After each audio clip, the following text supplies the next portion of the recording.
What's up, ladies and gentlemen? My name is Rob. I like to play games, and welcome back to the Commander Corner. Today, we're going to take a look at the other side of the spectrum here.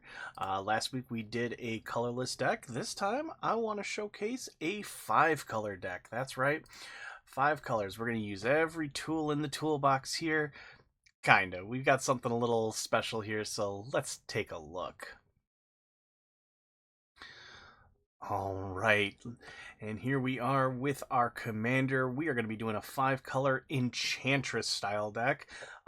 Little bit unique though, because we're going to be focusing specifically on sagas. That's right, we are going to be doing 5-color Enchantress sagas, and our commander is going to be Terra, Magical Adept, with a flip side of Esper Terra. So, what does Terra do? Well, she's a one-of-anything red-green commander, 4/2 human wizard warrior. When she enters, mill 5 cards, put one of the up to 1 enchantment card milled this way into your hand, and then you can pay 4 of anything red-green, tap, exile, and return her to the battlefield transformed under its owner's control. Now, you might be thinking to yourself, Rob, that's a 2-color commander. Where are we getting the 5? Well, the 5 colors is on her backside here for Esper Terra. When she becomes a Saga Wizard, 6/6 flying, her first 3 Saga abilities says create a token that's a copy of target non-legendary enchantment you control. It gains haste. If it's a Saga, you can put up to 3 lore counters on it. Sacrifice at the beginning of your next end step. And then her final chapter is add 2 white, 2 blue, 2 black, 2 red, and 2 green. Exile her and flip her back. That's how we're able to use all 5 colors, is because in her ability she has all 5 colors there. Now, what's really cool here is with sagas, when you use her chapter 1, 2, and 3 ability, the extra lore counters you put on them is going to trigger every chapter of that saga as well. So we're going to be able to do some crazy shenanigans. So how are we going to do that? Well, what are some of the cool things we need? We need some ramp, right? So we've got our Soul Ring. We've got Utopia Sprawl. This is an Enchantress deck after all. Arcane Signet. Azusa's Many Journeys. Chapter 1, play an additional land, gain 3 life, exile it, and return it flipped as Likeness of the Seeker, which is a human monk enchantment creature. Whenever it becomes blocked, untap up to 3 lands you control. Again, more ramp. We've got Newfound Adventurer, aka Farseek, Fertile Ground, Herald of the Pantheon, making our enchantments cost 1 less. Inquisitive Glimmer, same thing. Jukai Naturalist, same thing. Nature's Lore. Sanctum Weaver adds X mana of any 1 color, where X is the number of enchantments we control. This is an Enchantress deck. 3 visits. Summon Fenrir, another one of those saga creatures. You will notice in this deck there are a lot of saga creatures. I tried to put as many of the Final Fantasy summons into this deck as possible. That was kind of like a sub-theme I wanted to go with on this, which is kind of why we landed on the sagas in general. Fenrir, though, allows us to search for a basic land, put it into play tapped. Cool. And whenever you next cast a creature spell this turn, that creature enters with an additional +1/+1 counter, and then draw a card if you control a creature with the greatest power or tied for the greatest power. Again, just a really solid creature that's going to help us there. Esper Vilgermade. I am so sorry if I'm going to butcher these. Chapter 1 allows us to exile an instant or sorcery from our graveyard, and then 2, 3, and 4 add red for each lore counter on this saga. You may cast instant or sorcery card exiled with this mana, and mana of any type can be spent to cast that spell. We've also got Summoner's Grimoire. Equipped creature is a shaman. In addition to its other types, it has job select, so it comes in already equipped to a 1/1 token. And whenever this creature attacks, you may put a creature card from your hand onto the battlefield. If it's an enchantment card, it enters tapped and attacking. And then lastly, we've got the big daddy of them all. We've got Summon Titan. Mill 5 cards, return all land cards from your graveyard to the battlefield tapped until end of turn. Another target creature you control gains trample and gets +X/+X, where X is the number of lands you control. So Titan not only ramps us, but he also becomes a finisher in the late game. Speaking of finishers, we do have quite a few nasty ones here. We have Knights of the Round, which 5 chapters on this saga. First 4 chapters makes 3 2/2 knights, so that's 6 power worth of creatures. And then at the end, other creatures you control get +2/+2 until end of turn. Put an indestructible counter on each of them. Really powerful there. We've also got Summon Bahamut. Chapters 1 and 2 destroy up to 1 target non-land permanent. Chapter 3 draw 2 cards, and then the final chapter deals damage equal to the total mana value of other permanents you control to each opponent. It's going to burn out everything. We, of course, have Primal Odin, in which it's Chapter 2, allows you to literally remove someone from the game. Really good. We do have a lot of our normal saga, things that, every saga deck pretty much has. We've got Tom Bombadil. Yep, we got Tom Bombadil. We got Sithis for draw. Tom draws us cards as well. We have Narcy. Whenever the final chapter ability of a saga you control resolves, each opponent loses X life and you gain X life, where X is that saga's mana value. She's also an enchantress, where she draws your card every time we draw, or every time we play an enchantment. We do have some copy abilities here. These are really nice to be able to copy some of our sagas. And something you might be asking yourself, well, Rob, how are we keeping these things around? It sounds like we're going to be running out of things real quick. And you would be right. But we do also run a suite of cards here that allow us to manipulate the lore counters on our sagas. Clash of the Econs, target creature control fights, so it's a removal card, or you can remove a lore counter or add a lore counter, allowing us to move faster. Same thing with clock spinning, choose a counter on target permanent or suspend card. I misunderstood this card for the longest time. I thought it only worked with time counters. No, this is any counter. So yeah, you can choose any counter, remove it, and or add another one, which is really great there. We're of course running Garnet. Whenever she attacks, you may remove a lore counter from each of any number of sagas you control, allowing us to keep our sagas going. Oaka, Traveling Merchant, removes a counter from a permanent and you draw a card. Scholar of Horizons removes a counter to search for a plains, which is really good. And if our opponents have more lands than us, we get to put it into play. And if not, it goes to our hand, which is fine. And Titus. Yeah, Titus. Titus can move all of the counters to himself. Titus doesn't do anything with lore counters, so he can just take them all, and our sagas keep going. And then finally, we've got the Mage's Sisters, which is in here, but she's mostly just because she works with counters. We also have a land that helps us with that. Let me find it here. There we go. Nesting Grounds. Move a counter from target permanent you control to another target permanent. Activate only as a sorcery. So again, another way for us to move those counters around, allowing us to continue to control the battlefield, keep our sagas and creatures alive, and allowing us to continue to just maintain that value. Other cool notables here is we have Joshua, Phoenix Dominant. Like Terra, he flips into a summon. We also have, where is he? We have Dion. Same thing, turns into the Warden. We also have Jill for Sheva, and I believe, yep, there he is. We also have Clive. Yeah, so the main cast from Final Fantasy XVI, those of you who have maybe played that, are here and having fun with us on this one. We're also running the Kami War. This was a fun one that I wanted to play around with. Exile target non-land permanent opponent controls. Return up to one other target non-land permanent to its owner's hand. Then each opponent discards a card. And then exile it and flips into Okagachi Made Manifest. 6/6 Dragon Spirit that's all colors, flying, trample. When it attacks defending player, choose a non-land card in your graveyard. Return that card to your hand. And he gets +X/+O until end of turn, where X is the mana value of that card. Again, just a really cool way for us to kind of win the game. We do have a few recursion abilities. We're running Rida, Summoner of Mist. Landfall allows us to draw, and then we can X and tap. Excuse me. To return a saga card with mana value X from your graveyard to the battlefield with a finality counter on it. It gains haste.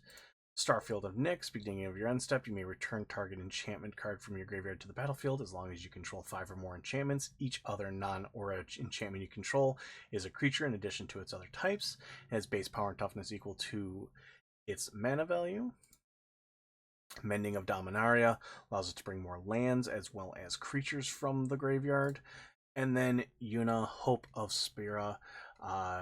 Yuna and enchantment creatures you control have Trample, Lifelink, and Ward 2 during your turn, and then at the beginning of your end step, return up to 1 target enchantment card from your graveyard to the battlefield with a finality counter on it. What's great with these finality counters is they work as well with our counter manipulation. We can remove them so that they are not permanently lost. So outside of that, how are we winning? Well, it's a Saga deck. This is firmly what I would call. It says bracket 3. It does compete in the bracket 3. This deck, though, very well could be a bracket 2 as well. There's no game changers, as you can see, and it's honestly just Enchantress. It's a lot of fun in what it does. You're going to be putting out a lot of creatures. Warning to those who do not like to track a million things: this deck may not be for you.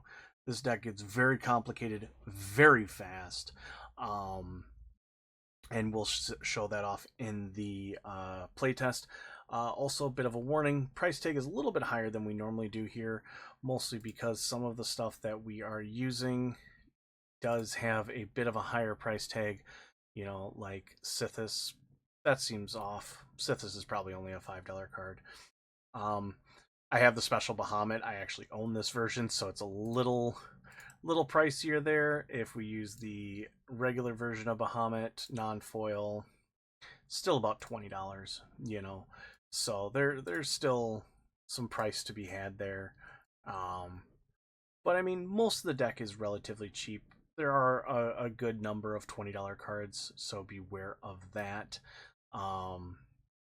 But other than that, the deck is pretty manageable for pricing. You don't need Bahamut. I just happen to have had one and put it in this deck. Yes, this is a deck I do actively have built and, you know, have played with in paper. So let's get to the playtest so we can take a look and go from there. All right, and here is our opening hand. Honestly, not a bad one. We have, 3 mana. We have a way to go and get another color, which is probably going to be white in this instance. You might think we want to go and get red, but really, Terra is only good in the mid to late game when we're trying to win. So this is probably going to be just fine. So let's start with it. Draw. Also, I did build this deck mostly around Naya colors. So realistically, we should be fine. So we'll play an island or a forest. We'll play the Grove. We'll play Nature's Lore, which is going to let us go and get a forest card. Oh, look, we're going to be just fine. So now we're going to search our library for a forest card. We're going to go get Temple Gardens. Normally I would play it untapped, but there's no reason to, as there's nothing more we can do with that, so we'll do this. Oop. Looks like we skipped a turn. That's okay. Alright, we'll play this, and then what do we want to have? Do we need card draw, or do we want ramp? I think with the hand we've got here...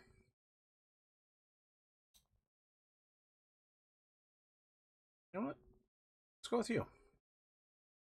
Let's do both. How's that sound? Yeah, we'll do both.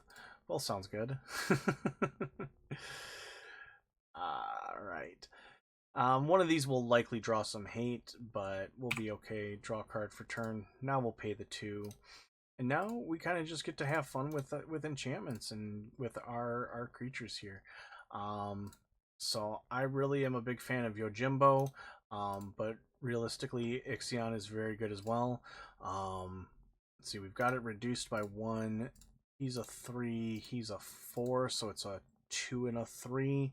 So why don't we do 1, 2, 3? We'll play the champion, and we'll play Ixalan. Now this is going to trigger this is going to get a +1/+1 counter, and we're going to draw 2 cards. And just like that, we're coming back into the game pretty well here. Alright, so what did we do here? Exile target creature an opponent controls until this saga leaves the battlefield. Cool. And then next turn, we go to Chapter 2,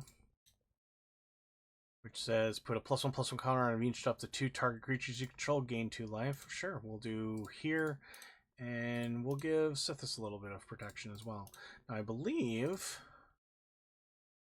No, his is just a Constellation trigger, so that's fine. But now we can do, you know... Oh, someone's got something that may be a little more powerful that we want to deal with. Well, we don't have black, so we can't really do that. What did we draw here? Eidolon of the Blossoms. Another draw effect. Don't really need that. So what if we just went with, Yojimbo, which gives us that, and we draw 2 cards. And okay, we're missing land drops right now, which isn't great. I don't like missing land drops with this deck, but you can kind of just see how this snowballs out of control and where we kind of go from there.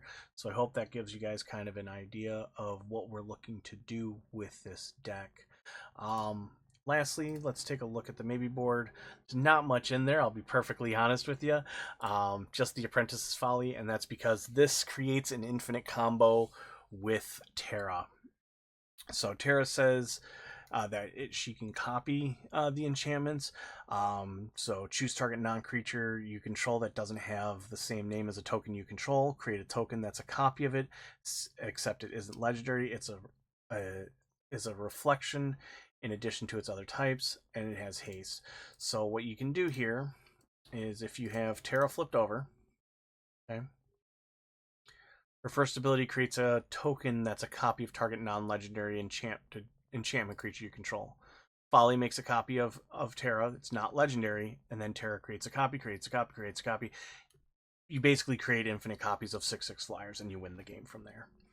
That's just one of the ways you can win with this. Being 5 colors, though, you know, you have access to every game changer in the sun. You can do anything you want with it. You know, some other things that you may want to consider.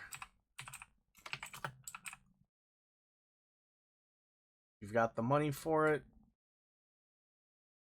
Sylvan Library.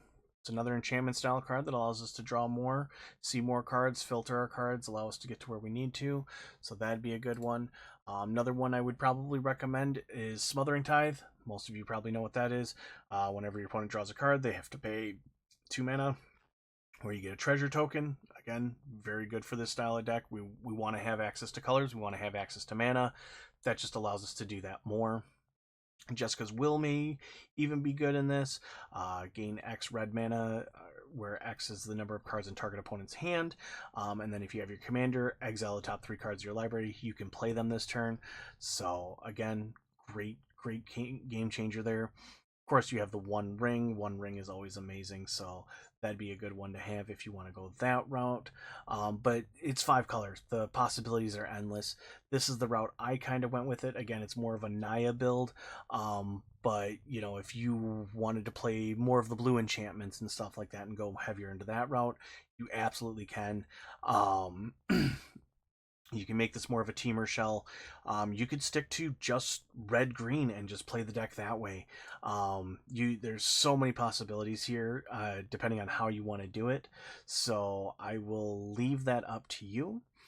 And if there's another deck you'd like to see, or a commander you'd like to see highlighted here, please let me know in the comments.